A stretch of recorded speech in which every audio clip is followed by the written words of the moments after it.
Salut à tous les amis, c'est Raken, j'espère que vous allez bien. Aujourd'hui on se retrouve dans une nouvelle vidéo où je vais aborder un thème que certains d'entre vous m'ont demandé, d'autres pas du tout. Ce sont des histoires qui vont mettre en avant, encore une fois des clowns. Alors j'essaye les clowns, ça fait rigoler dans les cirques, mais une fois qu'on sort des cirques, ça fait flipper sa mère. Donc sans plus attendre, on est parti pour se faire une petite frayeur avec des clowns. Il y avait un couple marié qui avait 3 filles. La plus vieille avait 15 ans, il y en avait une de 12 ans et la plus jeune en avait seulement 7. À Noël, la plus grande des filles a demandé un PC portable, celle qui était au milieu a demandé un iPad et la dernière a demandé une poupée. Forcément, je pense que vous savez quelle poupée elle va avoir. Le jour de Noël, elles ont toutes déballé leurs cadeaux, elles ont chacune reçu ce qu'elles avaient demandé. La plus jeune a été surprise de recevoir une poupée de clown. Forcément, tu préférais avoir une Barbie, peut-être quelque chose d'autre, mais un clown, c'est pas forcément le truc qui t'attirait dans un premier temps. Mais elle trouvait finalement la poupée mignonne, du coup elle a décidé de la garder. 2 jours plus tard, la plus jeune des filles a disparu. Le Noël qui a suivi, l'année d'après, la plus vieille des fillettes a demandé un iPad et maintenant celle du milieu qui est désormais la plus jeune a demandé en souvenir de sa petite sœur disparue une poupée de clown, exactement la même que celle qu'avait reçue sa petite sœur l'année passée. Il faut savoir que la poupée de clown aussi a disparu et 2 jours après, elle a disparu aussi avec la poupée. Est-ce qu'on ne sentirait pas qu'il se passe quelque chose avec cette poupée? En tout cas, les parents, vous allez voir, sont relativement cons de continuer à l'offrir à chaque fois. Le Noël suivant, la seule fille qui reste demande en souvenir de ses 2 sœurs la même poupée de clown qu'elles avaient précédemment reçue. Et les parents, ça c'est des très bons parents, lui offrent. 2 jours plus tard, la fille disparaît. Après ça, les parents étaient totalement dévastés, ils avaient perdu l'ensemble de leur fille. Ils ont perdu leur travail, ils sont devenus pauvres et ils ont été du coup obligés de vendre des objets qui leur appartenaient pour essayer de remonter un peu la pente financièrement. Un jour, ils sont montés dans le grenier pour voir s'il n'y avait pas des choses intéressantes à vendre et dans un coin sombre, ils ont vu une poupée de clown assise sur un trône, mais pas un trône Game of Thrones, non, un trône qui avait été fait avec des bâtons de sucette. Devant lui, autour de son petit trône, il y avait la tête des fillettes qui avaient disparu. Effectivement, cette poupée clown qui devait être sûrement possédée les avait décapitées. Est-ce que c'est bon pour vous? Déjà, comme je l'ai déjà dit dans ma précédente vidéo, mais déjà, un clown, je trouve que ça fait déjà peur. Mais en plus de ça, une poupée de clown, non, c'est pas possible. Déjà, quelle est l'idée d'en créer? Je me le demande.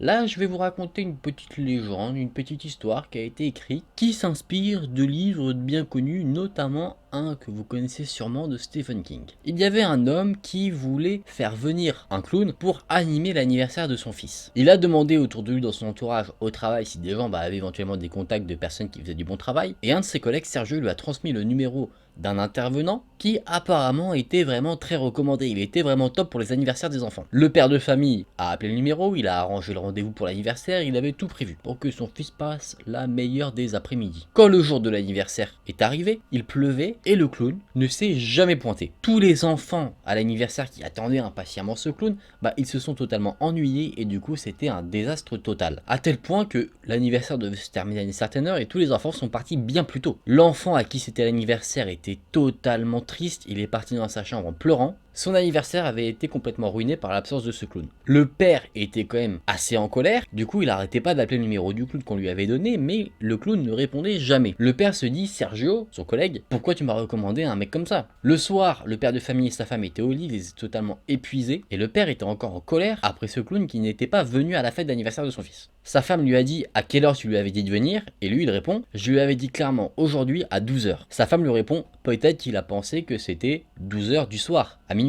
L'homme en rigolant dit: un clown à minuit? Qui penserait qu'on dirait à un clown de venir à minuit pour un anniversaire d'un enfant? Il se retourne et il s'endort. Mais à minuit, il est réveillé par un cri horrible. Et il comprend vite qu'en fait le cri horrible, c'est le cri de son fils. Sa femme allume la lumière et dit: quelque chose ne va pas, quelque chose se passe dans la maison. Et le père de famille dit: reste là, il saute du lit, je vais aller regarder ce qui passe auprès de notre enfant. Peut-être qu'il a juste fait un cauchemar. Sauf que sur le trajet pour aller dans la chambre de son fils, il s'arrête parce qu'il remarque que par terre il y a des traces de boue, des traces de pas, mais pas des pieds normaux, ce sont des traces de pas faits avec de grandes chaussures, comme des chaussures de clown. Il venait en fait d'une fenêtre ouverte de la salle de bain jusqu'à la chambre de son fils. Clairement, il y a intrusion. Là, le père se dit: un clown à minuit. Et là, il ne sait pas pourquoi, il se souvient de quelque chose qui est arrivé à son collègue Sergio. Sergio avait 2 enfants et l'un d'eux est mort dans des circonstances mystérieuses. Il n'en avait jamais parlé avec lui parce que ça pouvait être assez gênant, il ne voulait pas remuer le couteau dans la plaie, mais les rumeurs qui couraient au travail, c'était que, après quelques jours de recherche intense, ils ont retrouvé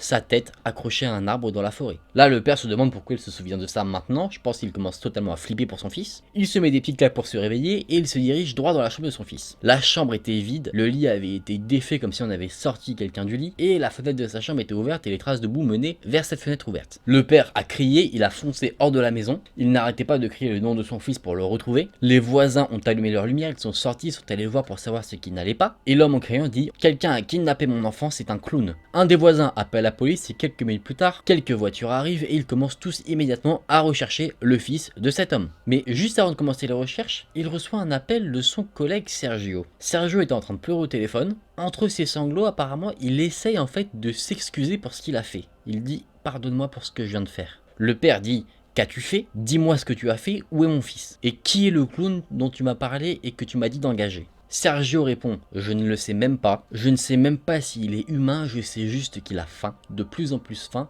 toujours faim de plus de victimes. Il a pris mon garçon le plus vieux, et la semaine dernière il est revenu pour prendre mon second fils encore vivant. Je lui ai dit de prendre le tien. Je suis désolé, dis à mon fils que je l'aime. » Le père crie au téléphone « Où est-il? Où est mon fils ?» Sergio lui dit dans un soupir « Regarde dans la forêt ». Il accroche toujours la tête de ses victimes sur les arbres en guise de signal. Le père répond en criant « Qu'est-ce que tu veux dire par là ?» Et avant qu'il ne puisse dire un autre mot, il entend le bruit d'un coup de feu au travers du téléphone.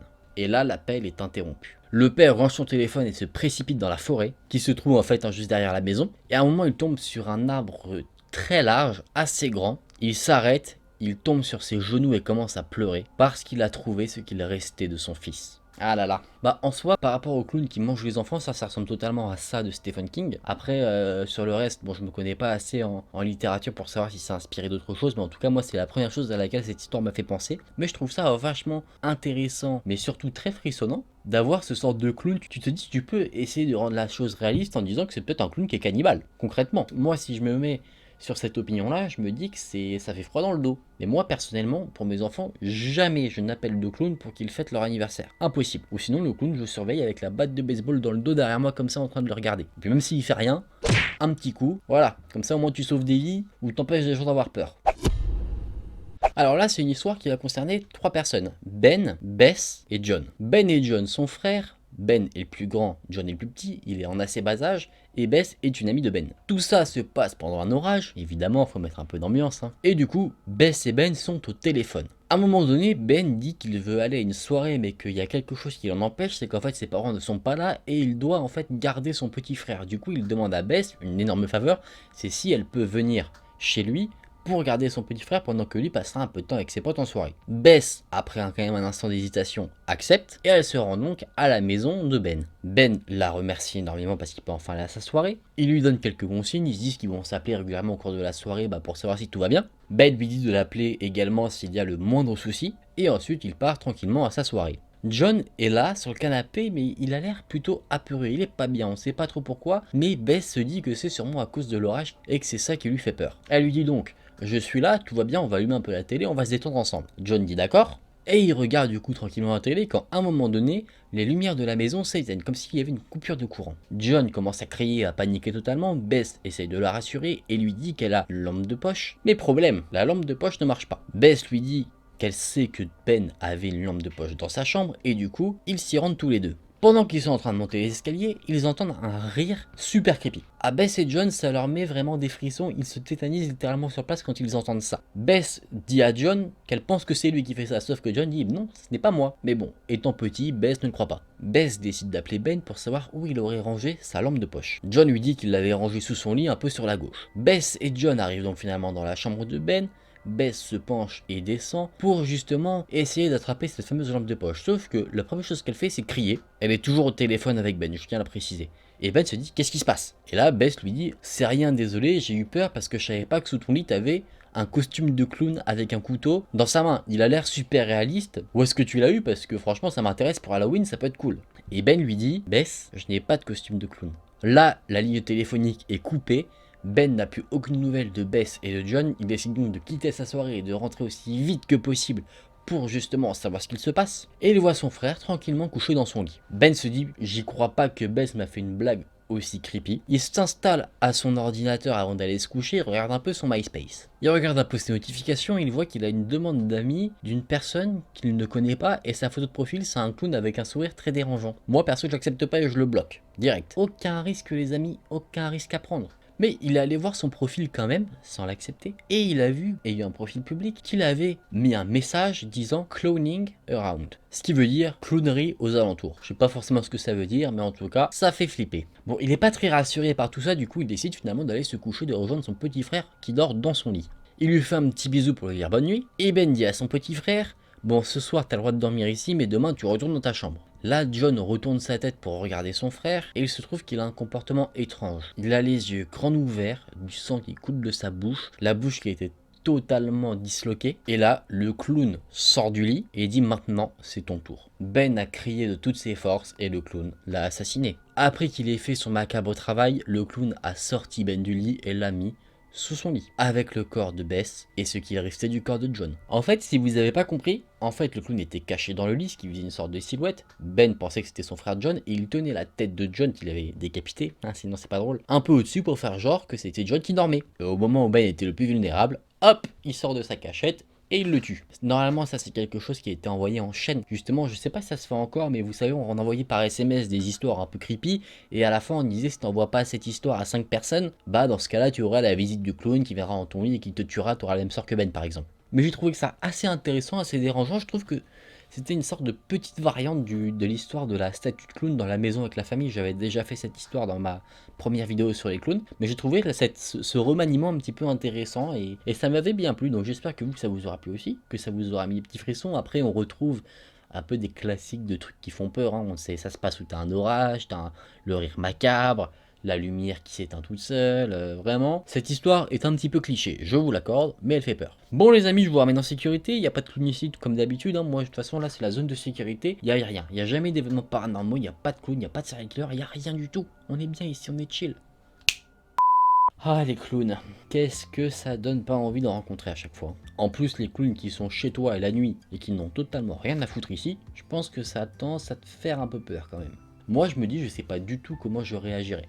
Moi une de mes peurs que j'ai, alors c'est assez irrationnel mais je ne sais pas pourquoi, c'est que je suis chez moi et je vois un clown qui me regarde de dehors par la fenêtre. D'avoir des fois des hallucinations. Hallucination c'est un grand mot, mais où je me dis tiens, imaginons je suis en train de regarder la télé, puis là je regarde à gauche et il y a un clown qui me regarde par la fenêtre. Qu'est-ce que je ferais? Bah je pense que je mouille mon slip. Bon les amis, j'espère que ces histoires vous auront plu, qu'elles vous auront fait peur ou frissonner. Si vous avez peur des clowns, j'imagine l'état du caleçon. En tout cas j'espère que la vidéo vous a plu. Si c'est le cas n'hésitez pas à liker la vidéo et à vous abonner à la chaîne. Nous on se retrouve très vite dans une prochaine vidéo.